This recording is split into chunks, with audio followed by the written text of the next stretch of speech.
Assalamualaikum warahmatullahi wabarakatuh. Om Swastiastu, Namo Buddhaya, salam kebajikan. Halo teman-teman, apa kabarnya kalian semua? Mudah-mudahan selalu dalam kondisi yang baik-baik aja. Nah, di video kali ini ataupun di pertemuan kali ini kita akan membahas salah satu materi yang ada di bab kedua, yaitu dengan judul Perlindungan dan Penegakan Hukum di Indonesia. Mungkin teman-teman sudah tidak asing lagi dengan kalimat Indonesia adalah negara hukum.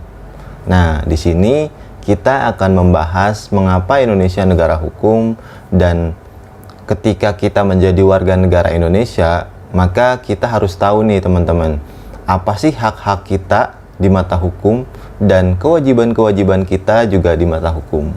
Nah, di bab kedua ini dengan judul Perlindungan dan Penegakan Hukum di Indonesia, kita akan mempelajarinya. Sebelumnya teman-teman, karena materi ini kita tentang hukum, tentang peraturan, mari kita bayangkan, misalkan nih teman-teman, di keluarga teman-teman itu tidak ada peraturan yang dibuat. Orang tua teman-teman tuh membebaskan teman-teman begitu saja gitu. Tidak ada peraturan yang dibuat, tidak ada perjanjian antara orang tua dengan anak misalkan. Bayangkan apa yang akan terjadi. Atau misalkan di sekolah kita bayangkan bagaimana kalau tidak ada tata tertib. Semuanya dibebaskan seperti itu aja. Semuanya bebas, boleh pakai baju apa, masuk dan pulang jam berapa.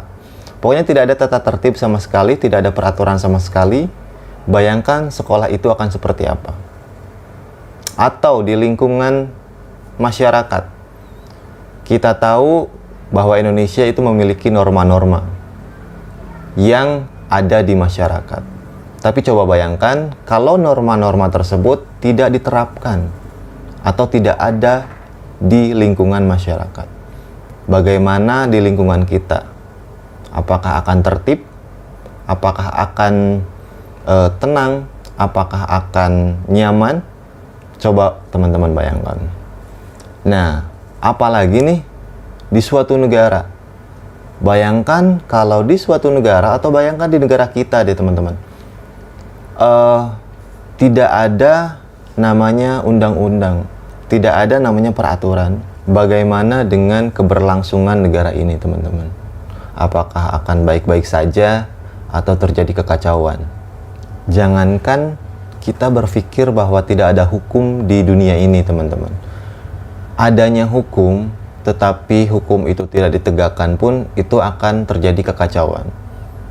Kita contohkan saja, misalkan ada seseorang yang melanggar peraturan, yang melawan hukum, tetapi dia itu tidak diberikan sanksi.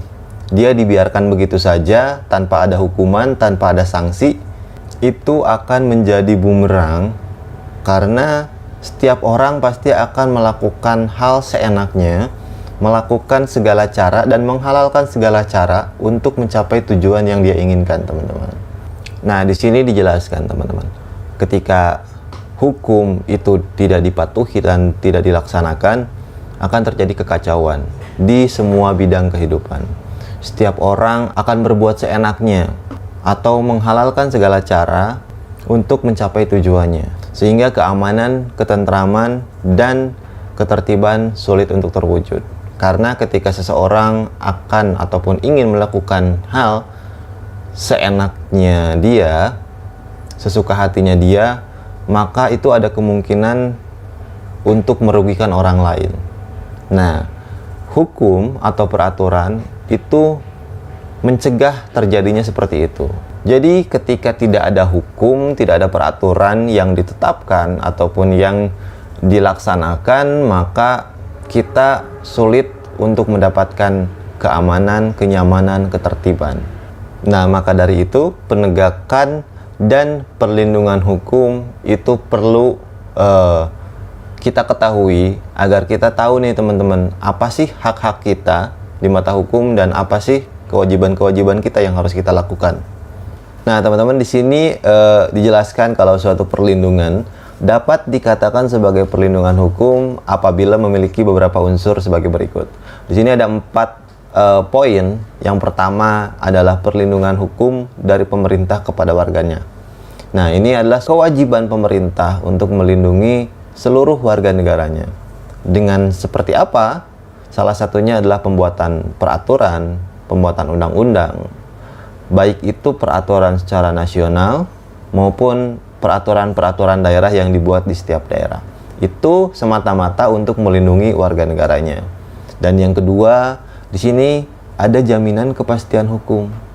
Ada yang tahu nggak maksudnya jaminan kepastian hukum itu seperti apa? Nah, karena kita sebagai warga negara dipandang sama dalam hukum, makanya di sini ada jaminan kepastian hukum, yang berarti kita tidak dibeda-bedakan di mata hukum, teman-teman. Nah, yang ketiga adalah berkaitan dengan hak-hak warga negara. Jadi, kita sebagai warga negara Indonesia, kalian sebagai warga negara Indonesia memiliki hak-hak yang memang sudah dilindungi, teman-teman. Jadi, tidak semudah itu orang lain itu melanggar ataupun merebut hak-hak kita sebagai warga negara. Ada yang tahu nggak salah satu contoh hak kita sebagai warga negara itu apa? Salah satunya nih teman-teman, salah satu contoh hak-hak kita adalah ketika kita sudah berumur 17 tahun, kita memiliki hak suara untuk memilih pemimpin kita. Pemilu, pilkada, dan lain sebagainya, itu adalah salah satu bentuk hak kita sebagai warga negara. Dan yang terakhir, itu adanya sanksi hukuman bagi pihak yang melanggar. Seperti yang Bapak bicarakan tadi, bahwa kalau emang ada orang yang melanggar peraturan, yang melawan hukum, tetapi tidak diberikan sanksi, tidak diberikan hukuman, itu akan menjadi bumerang untuk kita sendiri, teman-teman. Akan banyak orang dan akan semakin banyak orang yang merasa, oh, kalaupun kita melanggar hukum, kalaupun kita melawan peraturan, itu tidak ada sanksi yang kita terima gitu. Itu akan menjadi lebih masif lagi orang-orang yang akan melanggar hukum. Makanya di sini adanya sanksi hukuman bagi pihak yang melanggarnya. Oke, teman-teman, jadi pada hakikatnya kita ataupun setiap orang berhak mendapatkan perlindungan dari hukum. Nah, oleh karena itu terdapat banyak macam-macam perlindungan hukum. Di sini dicontohkan adanya perlindungan hukum terhadap konsumen.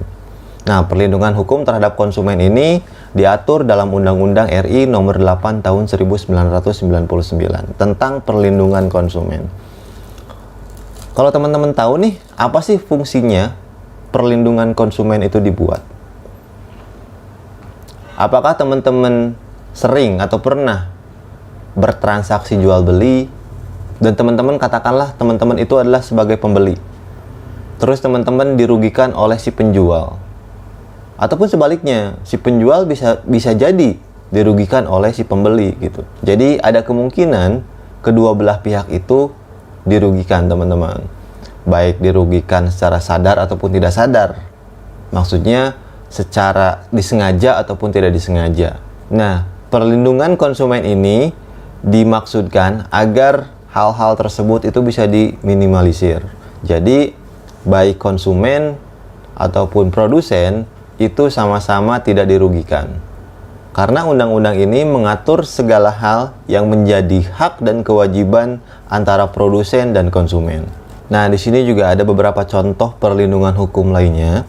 Yang pertama adalah perlindungan hukum di Indonesia diberikan juga kepada hak atas kekayaan intelektual atau HAKI, teman-teman. Pengaturan mengenai hak atas kekayaan intelektual itu meliputi hak cipta dan hak atas kekayaan industri. Oke, teman-teman, mungkin cukup sekian pembahasan materi pada pertemuan kali ini ataupun pada video kali ini yang membahas tentang perlindungan dan penegakan hukum di Indonesia pada bab 2. Dan kalau teman-teman ada yang ingin ditanyakan ataupun ada yang ingin disampaikan, boleh teman-teman tulis di kolom komentar di bawah. Terima kasih sudah menonton video kali ini. Mohon maaf apabila ada kesalahan ataupun kekurangan dalam penyampaian materi selama video ini berlangsung. Saya tutup pertemuan dan video kali ini. Wassalamualaikum warahmatullahi wabarakatuh.